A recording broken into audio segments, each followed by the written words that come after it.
Somebody said, "Aren't you glad you were listening to the radio that day?" There are thousands of people who tune into the same station for the trivia contest. I bet there's not anybody but Dot Sheehan who has done anything about it. We want to make a difference, and we want to fill some critical gaps in care that other programs do not.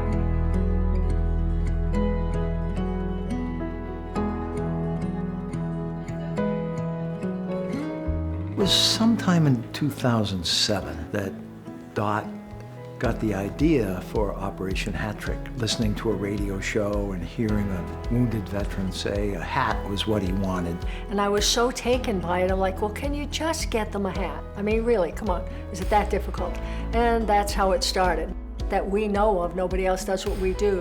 We make our money through selling product and merchandise. And everything that we sell has a royalty built into it, and that is the money we donate out to organizations that fill our mission. The mission is to support the recovery of wounded service members and veterans.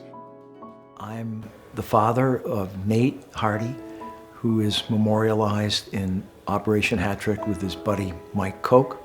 A bullet pierced his aorta when he was trying to drag Mike to safety. Mike was hit going in first.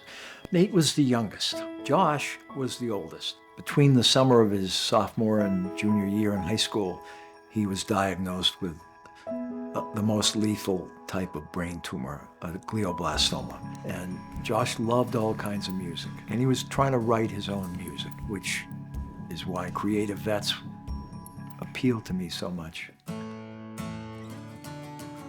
So in 2018, a mutual friend connected me with Dot from Operation Hat Trick. And then Dot had this idea, and she said, I want two of my favorite charities to come together. I want the Travis Mills Foundation to come together with CreatiVets and just create a program.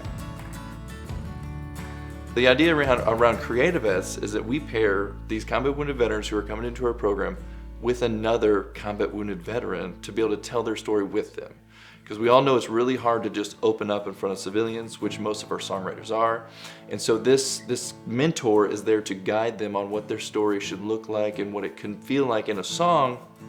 And when they're in these writers' rooms, and these veterans are pouring out their heart and soul, and they may get to something that they don't want to talk about, and that's when their mentor picks up, just to make sure it gets in the song. And so it's a shared story that goes out into the room, and there's typically 2 pro writers per 2 veterans, the one that's telling their story and the mentor. This one was special, we wanted to make it different. So what we did here was we took veterans who've been through our program, and we told them to specifically invite one of their friends who may not seek help by themselves, so that they can pull them out of the house. Because we still have this friction point of some veterans who they don't know that there's gonna be a mentor on the other end of the line, they're not gonna apply for our programs. So we thought this would be a very unique way to have the mentors actually find those who need the help the most and bring them out here. For them to be able to come here to the foundation and do this, it's awesome that I just get to be a small part of it. Getting these service members to come and share their stories and talk about their things they've went through, their highs and their lows, and turn it into a song and help them be able to communicate with their families, which is really a big problem that a lot of veterans face, is they can't communicate with people what they went through and what they faced and what they're suffering with due to their service, because they don't think people understand. And maybe through music, it makes that conversation a lot easier. Songwriting is very vulnerable. You have to share with your co-writer maybe something you haven't told anyone before. You're writing something pretty deep and heavy, and you want that emotion to come through, and so you often find songwriting as therapy. Once those floodgates open, we're all in the room, there's no judgment. What happens in the writer's room stays in the writer's room. Obviously the song is gonna get shared, but those details behind the song, that's kind of a personal thing. You kind of keep those. We don't need to go broadcast what you shared with us. We'll start with the veteran songs, and then they'll play some of their own tunes. Sound good? So the concert at the end of the night is actually one of the most important parts of this whole process. Each artist will get up there and play their veteran song, and everyone in the room will see how they relate to every single song. It helps the civilians bridge that gap between the military-civilian divide. It helps the veteran understand they're not alone out there. And it just helps everyone. The lies they said about me. There's more to you.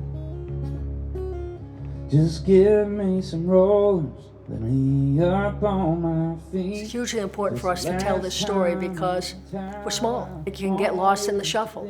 We're going to do more collaborations. We want to absolutely continue doing what we're doing here. I think after this one there will be a wait list of people who want to do this.